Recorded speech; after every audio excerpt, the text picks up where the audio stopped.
సద్గురు సాయి పరబ్రహ్మణే నమః. అసతో మా సద్గమయ असतो मा सद्गमय తమసో మా జ్యోతిర్గమయ तमसो मा ज्योतिर्गमय మృత్యోర్మా అమృతంగమయ.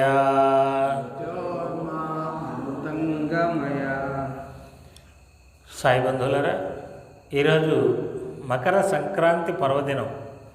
మరి ఈ మకర సంక్రాంతి అనేటువంటిది ప్రకృతి యొక్క పండుగ. ఇది ప్రకృతి యొక్క పరవశానికి సంకేతం. మనకి ప్రకృతి పురుషుడు అని చెప్పి అంటారు. దైవాన్ని మనం ఇచ్చేసేటప్పుడు ప్రకృతిని స్త్రీతోనూ ఆత్మని పురుషునితోనూ పోలుస్తారు. అంటే ఇదే అర్ధనారీశ్వర తత్వం. అంటే వీరిరువురు కలిసినప్పుడే ఈ సృష్టి అనేటువంటిది సాధ్యమైంది. అలాగే ఈ పండుగ ప్రత్యేకతలు చూసుకుంటే చాలా ఉన్నాయి. ఇది దక్షిణాయనం నుంచి ఉత్తరాయణంలోకి మారేటువంటి కాలం. అంటే ఒకవైపు దక్షిణాయనం ఉంది, ఒకవైపు ఉత్తరాయణం ఉంది. ఈ రెండిటికి మధ్య దాటే రోజే సంక్రాంతి. ఈ సంక్రాంతి అనేటువంటిది మనకి శివపార్వతులు అంటే ప్రకృతికి సంకేతంగా, ప్రకృతి పులకరింతగా జరుపుకునేటువంటి వాస్తవమైనటువంటి పండుగ. సంక్రాంతి నాటికి పూర్వకాలం రైతులకి పంటలన్నీ కూడా ఇంటికి వచ్చేసాయి. ఇంటికి వచ్చిన తర్వాత ఆనందంగా అప్పటిదాకా చేసినటువంటి కష్టాలన్నీ కూడా మర్చిపోయి ఆనందంగా ఆ ధాన్యాలన్నీ సర్దుకొని, ఇల్లంతా సర్దుకొని, పాతవన్నీ తీసి బయట పడేసి తగలేసి, అలాగే కొత్త కొత్త అలంకరణలు ఇంటికి చేసుకొని, అలాగే పశువులకు కూడా చక్కటి అలంకరణలు చేసుకొని, వాస్తవానికి పశువులు కూడా మన జీవనంలో ఒక భాగం. అవి మనతో కలిసి సహజీవనం చేశాయి, మనతో పాటు కలిసి జీవించాయి. మరి వాటికి కూడా చక్కగా అలంకారాలు చేస్తారు ఈరోజు.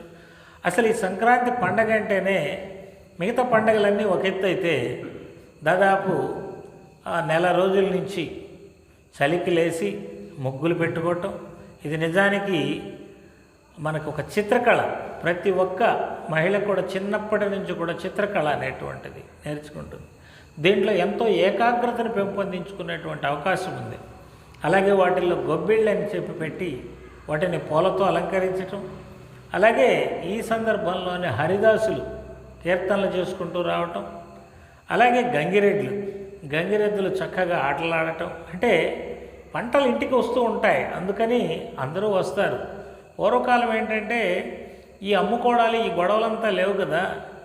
రైతుకు పంట అంతా ఇంటికి వచ్చిన తర్వాత చక్కగా గాదెల్లో ధాన్యాన్ని పోసుకొని ఉన్నప్పుడు, ఇలాగే వీళ్ళు ఆశ్రితులు అనేటువంటి వాళ్ళు రకరకాల ప్రదర్శనల ద్వారా వచ్చినప్పుడు వాళ్ళకి తలా కొంచెం ఇచ్చినట్లయితే వాళ్ళు అవి తీసుకొని వెళ్ళి వాళ్ళు జీవనం చేసుకునేటువంటి వాళ్ళు అనమాట, వాళ్ళ యొక్క కళల్ని ప్రదర్శించుకుంటూ.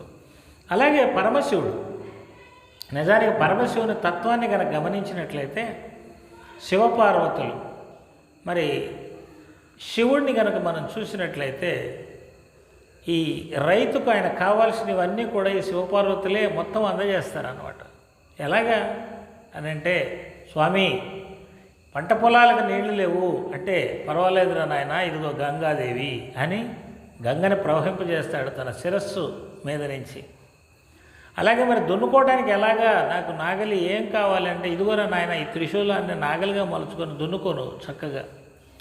స్వామి నేను ఇదంతా దున్నలేను కదా, నేను ఒక్కడిని మనిషిని అని అంటే, ఇదిగో తీసుకోపో, ఇదిగో నా ఎద్దు, నా నందీశ్వరుడు, ఈయన ఉపయోగించి సేద్యం చేసుకో. చక్కగా రైతు పండించుకోవడానికి శక్తి కావాలి, ఆ శక్తిని పార్వతీదేవి ఇస్తుంది. మరి ఇదంతా అయిన తర్వాత అదంతా తీసుకొచ్చి మళ్ళీ శివుడికే సమర్పిస్తాడు. అప్పుడు ఆ పార్వతీదేవి అన్నపూర్ణాదేవిలాగా దర్శనమిస్తుంది ప్రతి ఒక్కళ్ళకి. ప్రతి ఇంట్లో కూడా రైతే పరమశివుడు యొక్క అవతారం. ఆ రైతు ఇంట్లో ఉండేటువంటి తల్లి, ఏ తల్లి అయితే వచ్చిన వాళ్ళకి అన్నం పెడుతుందో ఆవిడే అన్నపూర్ణ. ఒక రైతనే కాదు, మనమైనా సరే ఇంటికి వచ్చిన వాళ్ళకి ఎవరైతే అన్నం పెడతారో వారే అన్నపూర్ణేశ్వరి. మరి ఇంత చక్కటి సందేశం ఈ పండుగలో ఉంది. మరి ఈ పరమశివుని యొక్క అవతారం భూమి మీద ఏదైనా ఉంది అని చెప్పంటే మనం అనేక అవతారాలు చెప్పుకోవచ్చు. కానీ మన సద్గురు సాయినాథుల వారిని ఖచ్చితంగా చెప్పుకోవాలి. ఎందుకంటే ఆయన ప్రకృతి పరమేశ్వరుల యొక్క స్వరూపుడు. ఆయనే జగన్మాత, ఆయనే పరమశివుడు. ఆయన జగన్మాతగా కాకాజీ వైద్యాన్ని అతనికి అనుభూతినిచ్చాడని చెప్పుకున్నాం. అలాగే పరమశివునిగా, సాక్షాత్ పరమశివునిగా ఆయన నిదర్శనం ఇచ్చారు. మనకి చిత్రం ఏంటంటే పరమశివుడు ఎక్కడ ఉంటాడు?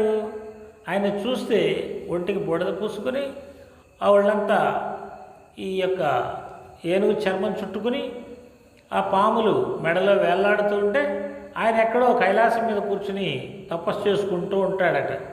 చుట్టూతో ఏమీ ఉండవు, బూడిద తప్పితే. మరి ఇటువంటి ఆయన్ని చూసి అందరూ అవహేళన చేస్తూ ఉంటారు. ఈయన ఒక పెద్ద గొప్పవాడు అని చెప్పి. కానీ శివుని యొక్క గొప్పతనం తెలియదు. ఆయన సర్వకాలజ్ఞుడు, త్రినేత్రజ్ఞుడు. త్రినేత్రం ఉంది అంటే ఆయన మొత్తాన్ని దర్శించగలడు, ఎక్కడ ఏమి జరుగుతుంది అని. అలాగే ఈయనకి పిల్లనిచ్చడానికి వచ్చినటువంటి దక్ష ప్రజాపతికి కూడా ఈ సంశయానికి లోనైపోయాడు. వాళ్ళ కుమార్తె సతీదేవి, దాక్షాయణి అని కూడా అంటారు. ఆవిడ నేను పరమశివుడిని వివాహం చేసుకుంటాను నాన్నగారు అని చెప్పంటే ఆయన ఆశ్చర్యపోయాడు. ఏంటి పరమశివుడు ఏంటి, నువ్వు పెళ్లి చేసుకోవడం ఏంటి? ఆయన ఎక్కడ పిచ్చివాళ్ళలాగా ఉంటాడైతే?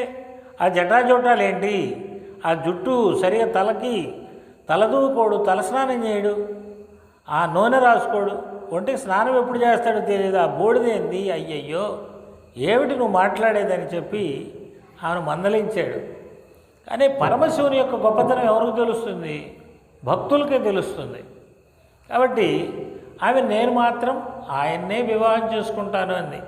సరే అందరూ చెప్పారు, చివరికి పెళ్లి చేశాడు. కానీ ఈయనకు ఒక చిన్నతనం అన్నమాట, చిన్న చూపు. ఆయన త్రిమూర్తుల్లో ఒకడని తెలిసినప్పటికీ ఆయన ఏం చేస్తాడులే అనేటువంటి చిన్నతనం, చిన్న చూపు. దీనితోటి అతను పరమశివుణ్ణి ఒకానొక సందర్భంలో అవమానించాడు. ఎప్పుడు అని అంటే ఈయన ఒక యజ్ఞం చేసుకుంటూ శివుడిని పిలవకుండా చేసుకున్నాడు అనమాట. ఆ సందర్భంలో అందరూ అడిగారు. ఆయన్ని నానా రకాలుగా ఎగతాళి చేశాడు దక్ష ప్రజాపతి. చివరికి ఏం జరిగింది? ఆయనకి నచ్చ చెప్దామని వచ్చినటువంటి సతీదేవిని కూడా అవమానించాడు. అంటే తన సొంత కూతుర్ను కూడా అవమానించాడు. దానితోటి ఆవిడ అక్కడే అగ్నికి ఆహుతి అయిపోయింది ఆ సతీదేవి. దానితో ఈశ్వరుని యొక్క ప్రమదగణాలకు పట్టరాని కోపం వచ్చింది. మరి వీళ్ళందరూ వెళ్ళి అక్కడ దక్షయజ్ఞాన్ని ధ్వంసం చేసి ఆ దక్షుడి తలను నరికి పారేశారు. కొంతమందికి ఏంటంటే మహత్యము, మహిమ అనేటువంటిది అర్థం కాదు. అది మనసుకు సంబంధించింది కదా. మనం గొప్పతనాన్ని బాబా గొప్పతనం తెలుసుకోవాలి అని అంటే బాబా ఎలా గొప్పవాడు అని అడిగితే మనం ఏం చెబుతాము? బాబా మాకు చాలా బాధగా ఉన్న సమయంలో బాబాని ప్రార్థిస్తే ఆ బాధని తీర్చాడండి. లేదు నేను ఒక కష్టంలో ఉన్నానండి, నేను ఒక బాధలో, రోగబాధలో ఉన్నాను, ఆ రోగాన్ని బాబా తగ్గించాడండి. బయటికి కనపడ్డా బాబా? కనబడలే. మనం మనస్సుకి ఆ అనుభూతి చెందింది. అందుచేత మనం ఏమంటున్నాం? ఆయన చాలా గొప్పవాడు అంటున్నాం. కొంతమంది మూర్ఖులు, మూఢులు ఉంటారు. వారికి ఇది అసలు ఆలోచన ఉండదు. మనసు అనేటువంటి దానితో చూడలేరు. వాళ్ళు అహంకారంతో ఉంటారు. డబ్బు, అధికారము, బలము, వీటితోటి అహంకారంతో, గర్వంతో ఉంటారు. వాళ్ళకేంటి గొప్పతనం ఎప్పుడు తెలుస్తుంది? అవతల వాళ్ళ గొప్పతనం అంటే వాడొచ్చి వీడిని బాగా చప్పగా సావ కొడితే అప్పుడు అర్థమవుతున్నాడు, అమ్మో అతను చాలా గొప్పవాడండి అని అప్పుడు ఒప్పుకుంటారు. అంతేగాని భక్తితోటి, మనస్సుతోటి ఆలోచించి తెలుసుకోలేరు అనమాట. దక్షుడు కూడా ఇతనికి బాగా సంపద ఉంది, అధికారం ఉంది, పదవి ఉంది, బలం ఉంది. అందుచేత పరమశివుడిని నానా రకాలుగా దుర్భాషలాడాడు. చివరికి తన సొంత కూతురును కూడా దుర్భాషలాడి అవమానపరిచాడు. ఎందుకు? శివుడేం గొప్పవాడు అనేటువంటిది. మరి అటువంటి మూర్ఖులకి సమాధానం చెప్పాలంటే బలప్రయోగమే. ఎందుకంటే ఇతనికి చాలా బలం ఉందని విర్రవీగుతున్నాడు. నా దగ్గరికి ఎవరు వస్తారండి, నేను ప్రజాపతిని, ఎంతమందిని కావాలంటే ఎంతమందిని సృష్టిస్తాను, మహాయోధుల్ని సృష్టిస్తాను, శివుడు ఒక లెక్క అని చెప్పి. కానీ ఎప్పుడు అలా ఉండదు కదా.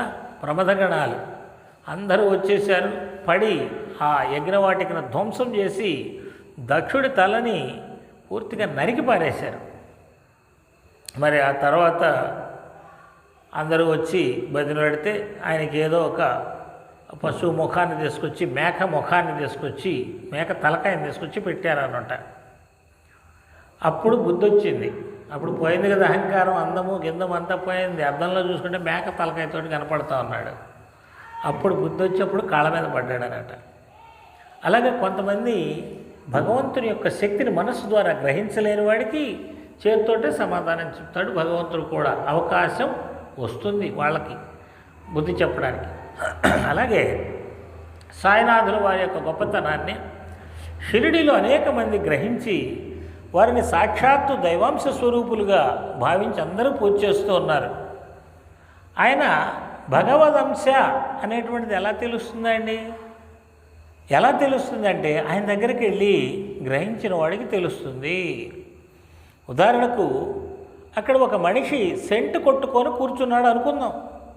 ఆయన దగ్గరికి మనం వెళ్ళి చూస్తే సెంటు వాసన వస్తుందా లేదా అని చెప్పచ్చు. మనం హిందువులు వెళ్ళినా సెంటు వాసనే వస్తుంది. ముస్లింలు వెళ్తే ఏమన్నా వేరే వాసన వస్తుందా? వాళ్ళకి సెంటు వాసనే వస్తుంది. అలాగే క్రిస్టియన్స్ వెళ్తే ఏమన్నా వేరే వాసన వస్తుందా అంటే వాళ్ళకి సెంటు వాసనే వస్తుంది. మరి దైవీ శక్తి ప్రకటితం అవుతుంది బాబాలో. ఆ పరమాత్మ స్వరూపం కాబట్టి ఆయన ఆ దైవశక్తి అనేటువంటిది ఆయన ద్వారా వెదజల్లబడుతుంది. ఆయన మాట్లాడితే దైవశక్తి, ఆయన కనులు తెరిస్తే దైవశక్తి, ఆయన తాకితే దైవశక్తి.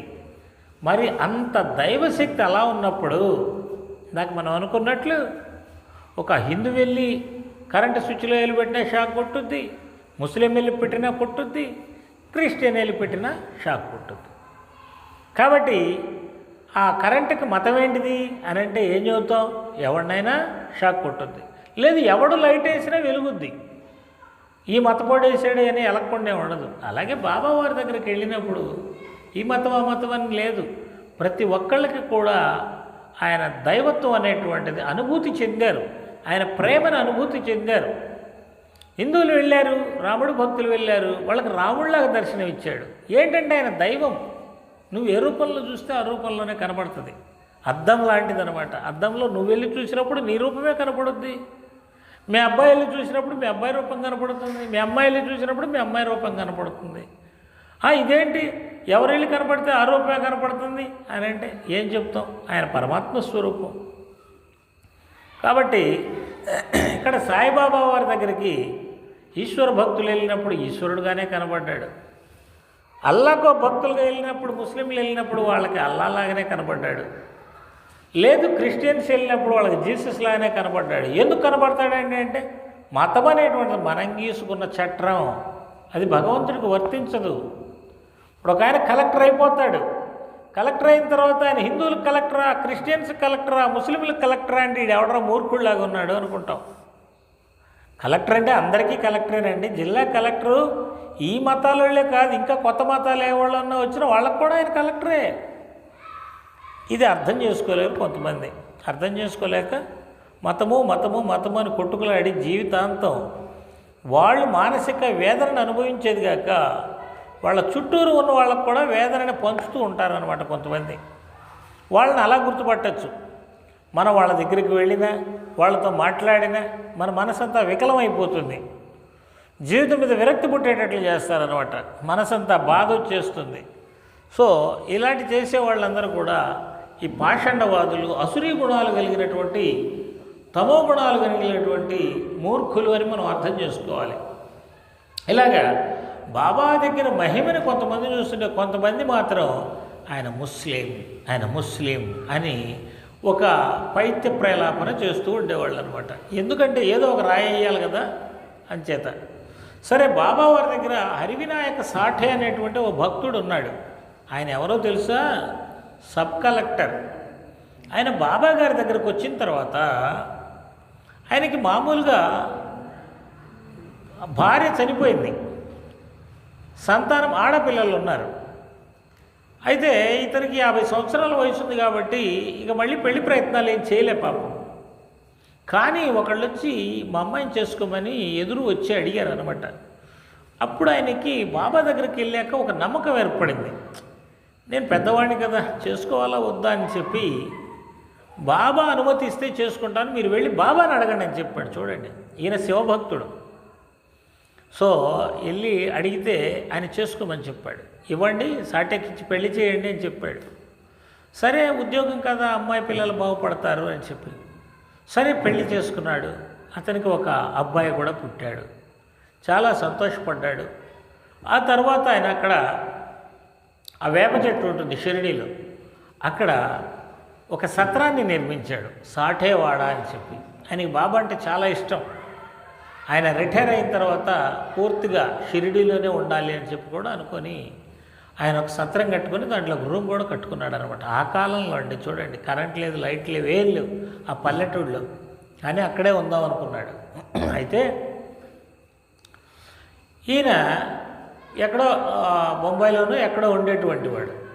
సరే, బాబా గారి దగ్గర ఈయన ఇంకా రిటైర్ అవ్వాల, సర్వీస్లో ఉన్నాడు కాబట్టి బాబా గారి దగ్గర రోజు కూడా ఎవరైనా పూజ చేయటానికి పెడితే బాగుండు. ఎందుకంటే ఈయనకి శివుడు అంటే చాలా ఇష్టం, బాబాని శివుడుగా భావించేవాడు. ఇతని దగ్గర ఒక వంట బ్రాహ్మణుడు ఉన్నాడు, ఆయన కూడా బ్రాహ్మణుడే. సో ఈ వంట బ్రాహ్మణుడికి ఏం చేశాడంటే, ఆయన పేరు మేఘశ్యాముడు. అరే మేఘ, నువ్వు షిరిడి వెళ్ళు, షిరిడిలో సాక్షాత్తు పరమశివుని యొక్క అవతారంగా సాయిబాబా ఉన్నాడు కాబట్టి నువ్వు ఆయన సేవించుకునేటప్పటికి మేఘశ్యాముడికి అంతులేని ఆనందం కలిగింది. ఎందుకంటే ఇతను మహాపరమశివ భక్తుడు, ఇతనికి ఏమీ తెలియదు అనమాట. ఓం నమ శివాయ అనే మంత్రం తప్పితే రెండో మాట రాదు, దేవుడు అంటే కూడా తెలియదు. ఏ పూజ చేసినా అదొక్కటే ఓం నమ శివాయ, ఓం నమ శివాయ అనుకుంటా ఆయనకి ఇష్టం వచ్చిన సార్లు చదువుకోవటమే తప్పితే రెండోది తెలియదు. అంత పరమభక్తుడు, శివుడంటే అంత ప్రేమ. అలాగా ఎవరికైనా ఒకళ్ళ మీద అత్యంత ప్రేమ ఉన్నప్పుడు ఇక రెండో వాళ్ళ దగ్గరికి వెళ్ళలేరు. మరి మిగతా వాళ్ళ ఛాయలు కూడా కన్నెత్తి కూడా చూసేటువంటి వాడు కాదు, అంత పరమశివ భక్తుడు. ఇతను చెప్పాడు, నువ్వు వెళ్ళిరా బాబు అని. ఇతను ఎంతో ఆనందపడిపోయాడు. సాయిబాబా అంట ఎవరో మహానుభావుడు, సాక్షాత్తు పరమశివుని అవతారం అంటే ఆయన ఎలా ఉండుంటాడో, జటాజూటాలు ఉంటాయి కావాలా. పరమశివుని అవతారం అంటే శివుడులాగానే నిరాడంబరంగా చొక్కా లేకుండా కూర్చొని ఉంటాడు కావాలా, త్రిపుండ్రాలు పెట్టుకొని ఉంటాడు కావాలా, అలాగే పులితోలి మీద కూర్చొని ఉంటాడు కావాలా, యోగ సాధనలు చేస్తూ ఉంటాడు కావాలా అనుకొని ఆనందంతో ఆలోచించుకుంటూ వెళుతూ ఉంటే, ఇందాక చెప్పాను కదా పనికి మాలిన బ్యాచ్ ఒకటి ఉంటుందని, వాళ్ళకి ఇదే పని అనమాట. అది కూడా బాబానే ఏర్పాటు చేస్తాడేమో మనకు తెలియదు. వాడు నిరంతరం సాయి ముస్లిం, సాయి ముస్లిం అని ఇదే పాట పాడుతూ ఉంటాడు. వాడికి రెండో పని ఉండదు. వాళ్ళ దగ్గరికి బాబా దగ్గరికి వెళ్ళి తెలుసుకుంటారు కదా ఆయన ఎవరు అనేది, కానీ వీడు పానీయుడు అనమాట, మధ్యలో ఉంటాడు. మధ్యలో ఉండి సాయిబాబా ముస్లిం అంటాయా, నువ్వెక్కడికి వెళ్తున్నావు, నువ్వు ఇంత బ్రాహ్మణుడు అని చెబుతున్నావు, ఒక ముస్లిం దగ్గరికి వెళ్తావా, నీకేమైనా చేదస్తమా, పిచ్చా అని చెప్పి అడిగాడు. ఈ మాటలన్నీ వినేటప్పటికి మేఘశ్యాముడికి మైండ్ పోయింది పాపం. ఇదేంట్రా బాబు, ఆయనేమో శివుడు అవతారం అన్నాడు, ఈయనేమో ముస్లిం పఖీర్ అంటున్నాడు, ఇది ఎక్కడ గొడవరా నాయన అని మళ్ళీ వెనక్కి వెళ్ళిపోయాడు. సాటే గారు ఏమిటండి ఇది, నన్ను అక్కడికి పంపిస్తున్నారని. ఒరే నాయనా, పరమశివుడి సంగతి నీకు తెలియదురా, పరమశివుడు ఏ రూపంలో అడిగితే ఆ రూపంలోనే కనబడతాడు. భక్త కన్నప్పకి ఎలా కనపడ్డాడు రా నాయన, భక్త కన్నప్ప మాంసం తీసుకెళ్ళి పెట్టాడు తిన్నాయన అని, వచ్చేసి తిన్నాడు రా బాబు. అలాగే ఏనుగు, సాలెపురుగు, పాము ఇవి పూజ చేస్తే వాటికి ఆ దైవంలాగా కనిపించాడు రా నాయన. నువ్వు ఇవన్నీ చింతలు పెట్టుకోకు, ఆయన అవతార రహస్యం ఇది, ఆయన కనబడటానికి అలాగే కనబడతాడు. నువ్వు వెళ్ళి చూస్తే కదా అక్కడ, చూడకుండా ఎందుకు దూరంగా ఉండి మాట్లాడతావు, వాడెవడో పనికిమాలినోడు చెప్పిన మాటలు పట్టుకుంటావు, అలాంటి వాటలు నమ్మకు, నువ్వు స్వయంగా ప్రత్యక్షంగా వెళ్ళి చూడు అని చెప్పాడు. అప్పుడు మళ్ళీ మేఘశ్యాముడు బయలుదేరాడు.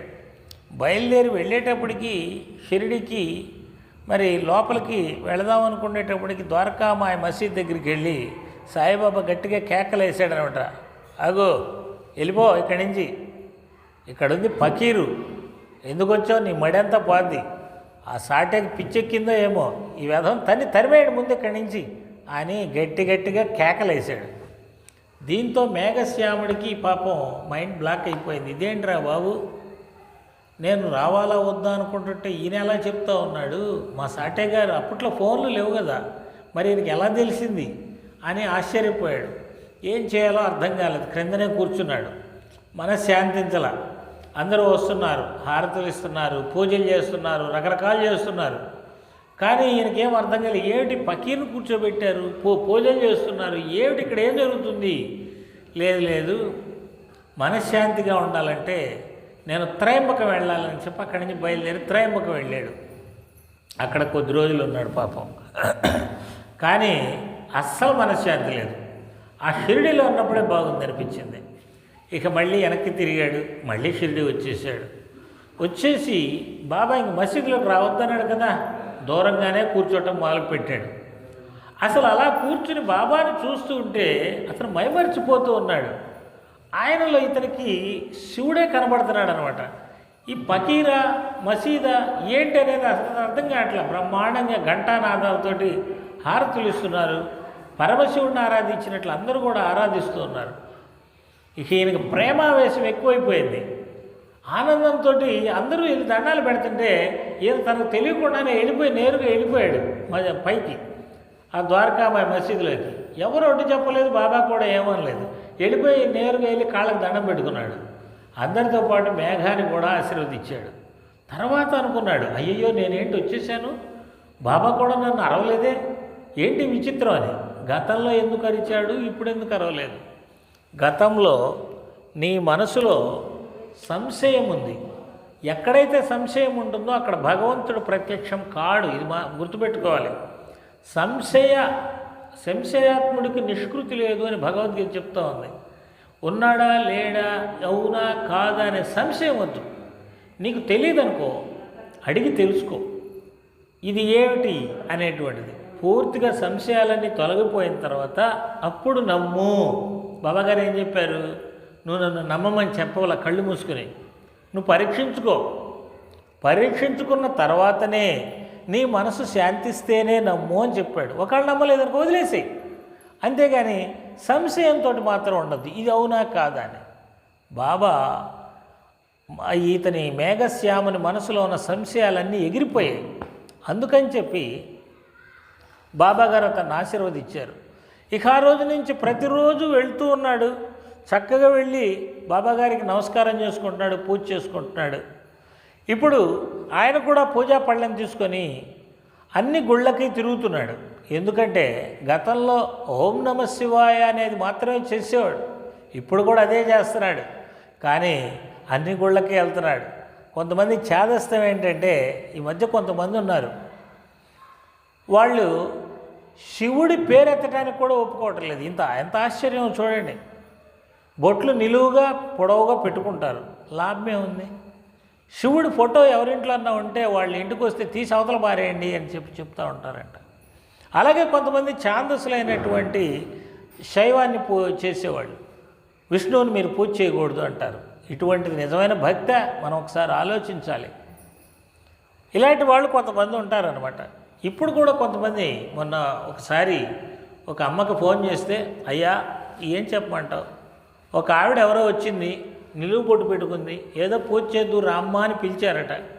ఆవిడ వెళ్తానే పాపం ఏదో గురువుగారు అని చెప్పి కాళ్ళకి దండం పెట్టుకుంటే, ఆవిడ రాగానే ఆ ఎదురుగా బాబా ఫోటో ఉంటే ఆ బాబా ఫోటో తీసి విసిరి బయట పారేయించిందంట.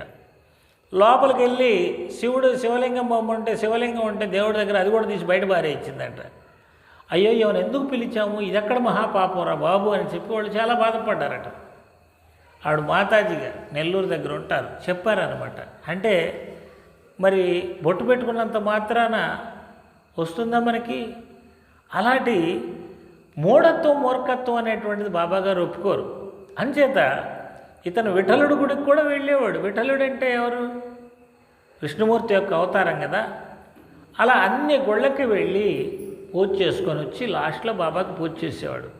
ఇలా పూజ చేస్తూ ఉంటే ఇతనికి ఇంకా నమ్మకం ఎక్కువైపోతుంది శివుడు అని చెప్పి. ఇంకా నమ్మకం ఎక్కువైపోతూ ఉంటే ఒకరోజు రాత్రి ఈ మేఘశ్యాముడు పడుకొని ఉన్నాడండి, నిద్రపోతూ ఉన్నాడు. నిద్రపోతూ ఉంటే బాబా గారు ఎదురుగా కనబడ్డారు. ఇంకా మెళుకు వచ్చిందనమాట, ఇంకా లేవలే. 4 అక్షంతలు చల్లాడు. బాబా అని చెప్పి నమస్కారం చేశాడు, లేలే, కళ్ళు మూసుకునే ఉన్నాడు. అప్పుడు బాబా గారు చెప్పారు, మేఘ, శివుడు వస్తున్నాడు, త్రిశూలం గీరా అని చెప్పి మాయమైపోయాడు. తర్వాత లెగిసి చూసుకున్నాడు, మంచం మీద అక్షంతలు ఉన్నాయి. ఏమిటిది అని చెప్పి ఆశ్చర్యపోయాడు. ఆశ్చర్యపోయి సరే తర్వాత మళ్ళీ ద్వారకామాయి మసీదుకి వెళ్ళాడు.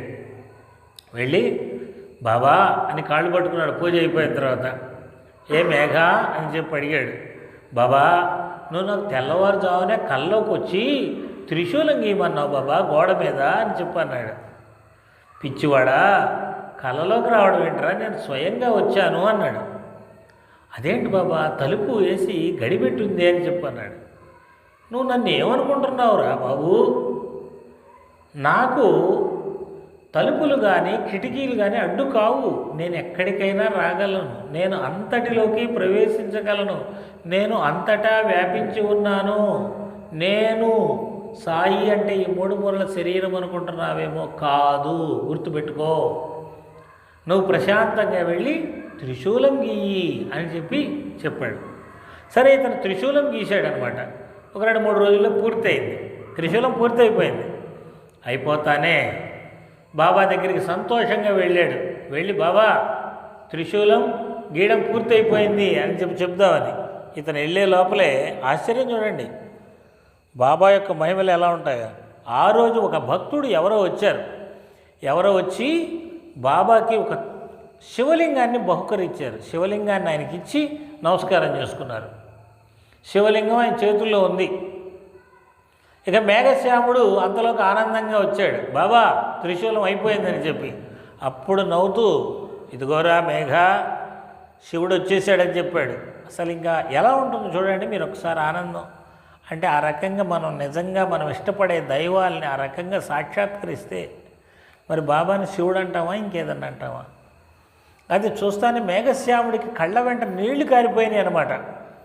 అసలు బాబా దగ్గరికి నన్ను పంపించిన వాళ్ళందరికీ దండం పెట్టుకున్నాడు. నిజంగా ఇంత గొప్ప బాబా దగ్గరికి నేను ఇలా వచ్చున్నాను, నేను ఎంత అదృష్టవంతుడిని అని చెప్పి ఆయన దగ్గర అలా చాలాసేపు ఆనందంతో గడిపి ఆ శివలింగాన్ని తీసుకొని ఆనందంతో లోపల మనసు తాండవం చేస్తుంది. వెళ్ళాడు, వాడాకి వెళ్ళాడు. వెళ్ళేటప్పటికి అక్కడ ఎదురుగా కాకాసాహెబ్ దీక్షిత్ అనే ఆయన ఉన్నాడనమాట. వస్తున్నాడు బయటికి. ఇంకా అన్నా అని కేకలు పెట్టాడు. అన్నా ఇదిగో శివలింగం, శివుడు వచ్చాడన్నా, బాబా ఇచ్చాడన్నా, శివుడు ఇచ్చాడన్నా, బాబా ఇచ్చాడన్నా, ఇదిగో త్రిశూలం గీశాను, బాబా శివుడిని ఇచ్చాడు, బాబానే శివుడన్నా అని చెప్పి ఒక పిచ్చివాడిలాగా ఆనందంతో తన్మయత్వంతో వెళ్ళి అక్కడ పెట్టుకున్నాడు అనమాట. సాటేవాడలో పెట్టుకున్నాడు. అలాగా పెట్టుకున్న తర్వాత దృఢమైన నమ్మకం ఏర్పడింది. బాబా మరి ఎవరో కాదు, శివుడు శివుడు శివుడు, ఎవడ ఏదన్నా చెప్పని నాకు. ఇక పొద్దున్నే లేచి అడవిలోకి వెళ్ళిపోయాడు. ఎందుకురా బాబు అని అంటే, బిల్వపత్రాలు ఎక్కడున్నాయి ఎతుక్కొని కోసుకొని వచ్చాడు అనమాట. కోసుకొని వచ్చి అప్పుడు పూజకి వెళ్ళాడు. వెళ్ళి బాబా నెత్తిన బిల్వపత్రాలు పెట్టి పూజ చేస్తున్నాడు. ఓం నమ శివాయ, ఓం నమ శివాయ అని చెప్పి అందరూ ఆశ్చర్యపోతున్నారు. బాబా మాత్రం చిరునవ్వు నవ్వుతూ ఉన్నాడు. అందరికీ బాబానే, కానీ మేఘశ్యాముడికి మాత్రం సాక్షాత్తు పరమశివుడు ఎదురుగా కూర్చొని ఉన్నాడు. ఆ తన్మయత్వంతో ఉన్నాడు అనమాట. ఇలాగ వారి ప్రేమ బంధం, భక్తుడు లీనమైపోతున్నాడు ఆ యొక్క భగవంతుడిలో. మరి ఇలాగ జరుగుతున్న క్రమంలో మనం ఇప్పుడు చెప్పుకునేటువంటి మకర సంక్రాంతి వచ్చింది ఒకరోజు. చెప్పాను కదా, మకర సంక్రాంతి రోజు శివుడికి అభిషేకాలు చేస్తారు. ఎందుకు అనంటే, మన ప్రాచీన కాలం నుంచి కూడా మన గ్రామాల్లో పల్లెటూళ్ళల్లో 2 ఉంటాయి. ఈ గుళ్ళన్నీ తర్వాత కాలంలో వచ్చాయి. ఊరు కట్టేటప్పుడు మధ్యలో బొడ్రాయి వేస్తాడు, ఒక రాయి, గుండ్రటి రాయి. ఈ మధ్య వెరైటీగా ఏం చేస్తున్నారంటే శిలా పలకాల్లాగా వేసేస్తున్నారు. ఆ బొడ్రాయి అంటే శివలింగమే, ఆ పెద్దగా ఉండే రాయిని తెచ్చి పాతేవాళ్ళు అనమాట. దాని చుట్టూతా ఇళ్ళు కట్టుకునేవాళ్ళు అనమాట. ఇది బొడ్డు అంటే ఇది చుట్టూతా అనమాట. అలాగే ఊరి బయట గ్రామదేవత ఉండేది, వీళ్ళకి రక్షించడానికి అనమాట. తల్లి తండ్రి అన్నట్లు సింబాలిక్గా ఉండేవాళ్ళు. ఆ కాలంలో గ్రామదేవత కూడా ఒక రాయే. ఈ బొడ్రాయి ఏమో గుండ్రంగా ఉంటుందన్నమాట. సో ఈ రాయిని ప్రతిష్ఠించుకొని పూజ చేసేవాళ్ళు, దానికి అభిషేకాలు చేసేవాళ్ళు. తర్వాత కాలంలో శివాలయాలు కట్టుకున్నాం, తర్వాత రామాలయాలు కట్టుకున్నాం, ఇలాగ ఆలయాలు కూడా కట్టుకోవటం మొదలుపెట్టారు. సరే, ఏది కట్టుకున్నా శివుడికి అభిషేకాలు చేస్తారు. అద్భుతమైనటువంటి అభిషేకంలో ఉండే మంత్రాలు ఏంటో తెలుసా? నమకం చమకం అంటారు. నమకంలో ఏముంటుందో తెలుసా? ఓ శివా, నీవే రైతువి, నీవే కర్షకుడివి, నీవే కార్మికుడివి, నీవే చెక్క పని చేసేవాడివి, నీవే కుండలు చేసేవాడివి, నీవే చేపలు పట్టేవాడివి, నీవే వేటగాడివి, వేటగాడిలో కుక్కవి నీవే, చెట్టువి నీవే, చెట్టు మీద ఉన్న పెట్టవి నీవే. ఇదంతా మనకేమర్థం అవుతుందండి? బాబా గురించి చెప్పినట్లేదు, సర్వంలో నీవే ఉన్నావని. అందుకే శివుడు ఈశా అంటే శివుడు, సాయి అంటే సాయిబాబా. అటు నుంచి తిరగేస్తే ఈశా కాస్త సాయి అయిపోతుంది. కాబట్టి ఈశాకి సాయికి పెద్ద తేడా ఏం లేదు. మరి అలాగా ఆ పరమేశ్వరుని తత్వాన్ని మనం ప్రతి ఒక్కళ్ళలో చూస్తాం. నమ్మకంలో ఇదే ఉంటుంది, అన్నిట్లో ఆయనే ఉన్నాడు అని చెప్పి. చమకంలో ఏముంటుందో తెలుసా? ఈ ధాన్యాలు ఉన్నాయి చూసావా? వరి ధాన్యాలు నీవే ఇచ్చావు, నీవే అవి కూడా. అలాగే రాగులు నీవే ఇచ్చావు, అవి కూడా నీవే. అలాగే జొన్నలు అవి కూడా నీవే ఇచ్చావు, అవి కూడా నీవే. అంటే మొత్తం అంటే ధాన్యపు పంటలు ఏవైతే ఉంటాయో ఆ పంటల పేర్లన్నీ ఉంటాయన్నమాట. ఇది ఎంత ప్రకృతితోటి మమేకమైన పండుగ చూడండి. శివుడికి అభిషేకం చేస్తూ మనం పాడుకునేది ఏంటంటే నమక చమకాలు. ఇప్పుడు అర్థం తెలుసుకోమని నేను అందుకే అనేది. అర్థం తెలుసుకోకపోతే అది ఊరికే ఏదో ఒక తంతు అయిపోతుంది. అర్థం తెలుసుకొని చేస్తే దాంతో మమేకం అయిపోతాం. నమ్మకంలో చమకంలో ప్రకృతి గురించి మన అందరిలో ఉన్నది ఆ శివుడేని అనుకుంటున్నాం.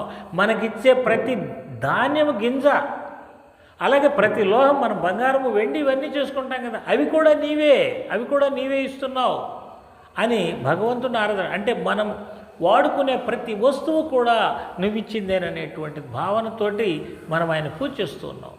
చూడండి ఎంత గొప్ప విషయమో. మరి అంత గొప్ప ఇది కాబట్టి శివుడికి ఆ రోజు అభిషేకాలు చేస్తారు, మకర సంక్రాంతి రోజు.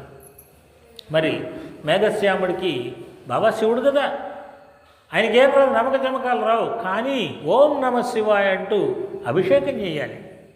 ఎలా అభిషేకం చేయాలి? గోదావరి జలంతో చేయాలి. ఈయన పట్టుదల చూడండి, ఎంత పట్టుదల. ఈయనకైతే ఒక్కొక్కసారి ఒంటికాల మీద నిలబడి ఆంతున్న నమశివాయ అని తపస్సు చేస్తుండేవాడంట బాబా ఎదురుగా కూర్చుని. అంత పరమ భక్తుడు అనమాట. ఇతను కొండ తీసుకొని దాదాపు 2.5 మైళ్ళు ఏమోనండి, కోపర్గాం అంటే దాదాపు ఇంకా ఎక్కువేని అనుకుంటాను నాకు తెలిసి. మరి అంత దూరము ఈ బిందె కొండ తీసుకొని వెళ్ళి నీళ్లు తీసుకొని అక్కడ గోదావరి నదిలో భుజం మీద పెట్టుకొని మోసుకుంటా కొంత దూరం వచ్చి, మరి అంత దూరం మోయలేడు కదా, కాసేపు మళ్ళీ కింద పెట్టుకొని మళ్ళీ ఈ భుజం మీద కొద్ది దూరం తెచ్చుకొని మళ్ళీ ఈ భుజం మీద కొద్ది దూరం తెచ్చుకొని, ఏమంత ఇది? బాబాయ్ ఏమన్నా అడిగాడా? అడగలేదు. కానీ నిజమైన ప్రేమ ఉన్న భక్తుడు అలా చేస్తాడు. ఎందుకు చేస్తున్నావు? మేం చేయట్లేదు, నీకేం పిచ్చా అంటే అతను భక్తి పిచ్చిలో ఉన్నాడు. అది ఆనందం, ఆనంద సాగరం. ఆత్మజ్ఞానంతో కాదు ఆనందం వచ్చేది, భక్తిలో కూడా ఆనందం వస్తుంది. ఆ ఆనందం ఎంత కష్టాన్నైనా నిలబడి చేయించుకునేటట్టు చేస్తుంది అన్నమాట. అలాగ మధ్యాహ్నానికి పాపం కష్టపడి తెల్లవారుజామున వెళ్ళి ఎండబడే టయానికి పాపం తీసుకొని వచ్చాడు నీళ్లు. తీసుకొని వచ్చి, బాబా ఈరోజు మకర సంక్రాంతి కాబట్టి ఈరోజు శివుడికి ఇష్టమైన రోజు, నీకు అభిషేకం చేస్తానన్నాడు. అప్పుడు కూడా మళ్ళీ ఒకటేసాడు బాబా, మేఘా నేను పకీర్నిరా, నాకెందుకురా. నిజంగా అది ఎలా ఉంటుందంటే, అమ్మ చిన్న బిడ్డని చూసి నేను బూచిని కరుస్తా అని చెప్పి భయపెట్టినట్టు చూసిందనుకో, పాప ఏమంటుంది? ఓ అమ్మ మా అమ్మ బూచా అని చెప్పి పారిపోద్దా? పక్క నవ్వుకుంటా వెళ్ళి గట్టిగా వాటేసుకుంటుంది. అదే తెలియని వ్యక్తి ఎవరైనా వచ్చి నేను బూచి నిన్ను కరుస్తానన్నారనుకో, అమ్మో ఈమెవరు దయ్యాలాగా ఉందని పరిగెత్తుకుంటా పోతుంది. అలాగే ఇప్పుడు భక్తుడిని ఇంక మోసం చేయలేరు. కాబట్టి నువ్వేమన్నా అనుకో, నువ్వు ఫకీర్ అనుకో, ముస్లిం అనుకో, లేకపోతే ఇంకేదైనా అనుకో, నేను బ్రిటిష్ వాడిని అనుకో, అసలు నేను మనిషిని కాదనుకో, నువ్వు ఏదైనా అనుకో, నాకెందుకు ఇవన్నీ? నేను ప్రత్యక్షంగా తింటున్నాను కదండి, అనుభవిస్తున్నాను కదా. నేను ప్రతిరోజు మా దొడ్లో ఉన్న మామిడి పళ్ళు కోసుకొని తింటాను, కమ్మగా ఉన్నాయి, తీయగా ఉన్నాయి. ఎవడో పనికి మాలినోడు వచ్చి చెబుతున్నాడు, అవి మామిడి పళ్ళు కాదురా, పిచ్చి పళ్ళు, తిరిగితే పిచ్చెక్కిపోద్ది అని. ఒరే పిచ్చోడా, నేను 5 సంవత్సరాలు తింటున్నాను రా, అందరూ తింటున్నావు, నీకురా పిచ్చి. వాడు కుళ్ళుతోటి అసూయతోటి చెప్తున్నాడు అనమాట ఆ మాటలన్నీ కూడా. ఇలా చెప్పగలిగేటువంటిది నిజమైన భక్తి. అప్పుడు చెప్పాడు, బాబా నాకు తెలుసులే, నువ్వెవరో నాకు తెలుసు. ఎందుకంటే దత్తాత్రేయుల వారి చరిత్రలో ఉంటుంది. దత్తాత్రేయుల వారు కూడా ఇలాగే ఒక ఉన్మాదిలాగా ఏం చేస్తాడంటే తనని వేడుకోవడానికి వచ్చిన భక్తుడిని పటా బాది పారేస్తాడు. ఒక ఉన్మాది వేషంలో ఉంటాడనమాట చూడటానికి. అతను వదిలిపెట్టాడు, కాళ్ళు గట్టిగా పట్టుకుంటే అప్పుడు దర్శనమిస్తాడు దత్తాత్రేయుడికి చివరికి లాస్ట్లో. అలాగే మేగుడు ఎప్పుడో చూసేసాడు ఇవన్నీ, ఇంకా రండి మీ నాటకాలన్నీ నాకు తెలుసులే రండి అని అంటే ఇక వీడు వదిలిపెట్టాడు. తెలుసు కదా బాబాకి, చేతి పట్టుకొని లాక్కొని వచ్చాడు. ఒకప్పుడు చూడండి దగ్గరికి రావడానికి భయపడిన మేఘ ఇప్పుడు చేయి పట్టుకొని లాక్కొని వచ్చేసాడు, తెచ్చి బయట కూర్చోబెడితే అప్పుడు అన్నాడు బాబా, రే నాయనా నెత్తి కదా ముఖ్యం, కాబట్టి నెత్తిన పోయి నీళ్లు చాలు, ఈ ఒంటి మీద పోయివాకు అని చెప్పాడు. చెప్పేటప్పటికి సరే బాబా అని చెప్పి కూర్చోబెట్టాడు. ఎంత భక్తో చూడండి, పిచ్చి భక్తి. ఆ భక్తిలో నిజమైన ఆనందం ఉంది. కొండనెత్తాడు, ఎత్తి ఆయన నెత్తిన పోస్తూ హరగంగే అనుకుంటూ మొత్తం నీళ్ళని కుమ్మరించేశాడు ఆయన మీద, మొత్తం పోసేసాడు. ఇంక తల లేదు ఏం లేదు, అంతా అయిపోయి పోసిన తర్వాత తన్మయత్వంతో ఆయన తట్టు చూస్తుండేటప్పటికి ఈ బాడీ మీద ఒక్క చుక్క కూడా నీళ్ళు కనపడలే, చొక్కా మీద తల ఒక్కటే తడిసిందనమాట. ఆశ్చర్యపోయాడు, ఏంటి తల ఒక్కటే తడిసింది? అప్పుడు వెలిగింది. గంగాదేవి ఎక్కడ ఉండేది? ఆయన శిరస్సు మీద ఉంటుంది, ఆ పైన కట్టుకున్నది మాత్రమే తడిసింది, మిగతాది ఏం తడవలా. మళ్ళీ ఆనంద బాష్పాలు, మళ్ళీ ఎగిరి కాళ్ళ మీద పడిపోయాడు. నువ్వు అడుగడుగున అనుభూతులు ఇస్తున్నావు, సాక్షాత్తు పరమశివుడు నువ్వు అని చెప్పి ఆయన కాళ్ళ మీద పడి నమస్కారం చేసుకున్నాడు. అంత గొప్ప భక్తుడు ఈ మేఘశ్యాముడు. మనం కూడా మన భక్తి అనేటువంటిది అలా ఉండాలి. అలా ఉన్నప్పుడు మనకి ఏ రూపంలో కావాలంటే ఆ రూపంలో దర్శనం ఇస్తాడు. బాబా నువ్వు శివుడువా అంటే అవును శివుడినే. నువ్వు రాముడివా? అవును రాముడినే. విష్ణువా? అవును. హనుమంతుడివా? అవును. ఈ జీసస్వా? అవును జీసస్నే. అల్లావా? అవును అల్లానే. నువ్వు ఏదడిగితే అదేనండి. అయితే నీకు కావాల్సిందేంటి? భక్తి ప్రేమలు ఎక్కడుంటే అక్కడ నేను ఉంటాను అని చెప్పాడు. ఇటువంటి మేఘశ్యాముడు చనిపోయిన తర్వాత బాబా బోరున ఏడ్చాడనమాట ఆయన మీద పడి. అంటే భక్తుడు అంటే ఎంత ప్రేమగా ఉంటాడు అనే దానికి ఒక ఉదాహరణ అనమాట. ఆయన యొక్క చనిపోయిన తర్వాత ఆయన శ్రాద్ధ కర్మలన్నీ కూడా బాబాని దగ్గరుండి డబ్బులు ఇచ్చి మరీ చేయించాడు, ఎవరి చేత డబ్బులు ఇప్పిలే. అంటే భక్తుడిని ఎంత ప్రేమగా తన హృదయంలో భగవంతుడు పెట్టుకుంటాడనేటువంటిది మనకి ఇక్కడ అర్థమవుతుంది అనమాట. కాబట్టి ఈరోజు మకర సంక్రాంతి సందర్భంగా మనం మేఘశ్యాముడి గురించి, పరమశివతత్వం, ఆ తత్వం యొక్క కొనసాగింపైనటువంటి షిరిడి సాయినాథుల వారి గురించి తెలుసుకోవటం మనందరి యొక్క అదృష్టం. సర్వే జనా సుఖినో భవంతు,